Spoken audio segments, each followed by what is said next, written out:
Hi అండి. ఇప్పుడు మనం టమోటా పప్పు చూద్దాం.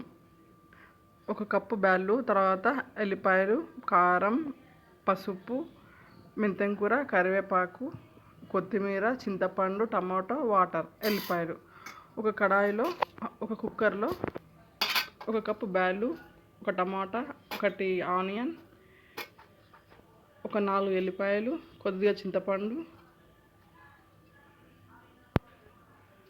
తర్వాత కడిగిన మెంతం కూర, తర్వాత ఒక స్పూన్ కారం, తర్వాత ఒక రెబ్బ కరివేపాకు, తర్వాత కొద్దిగా కొత్తిమీర, తగినంత పసుపు వేసి వాటర్ వేయాలి. ఒక 3-4 విజిల్స్ పెట్టాలి. తర్వాత పప్పుని ఎనపాలి, పప్పు గుత్తితో ఎనపాలి. ఉప్పు తగినంత సాల్ట్ వేసుకొని పప్పుని ఎనపాలి.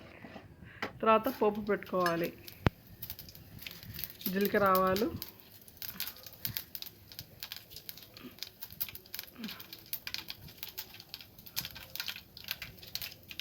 కొద్దిగా ఎర్రగా అయిన తర్వాత 2 ఎల్లిపాయలు,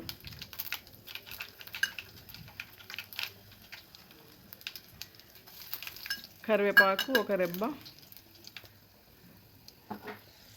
వేసి పోపు పెట్టుకోవాలి. అంతే, టమాటా పప్పు రెడీ.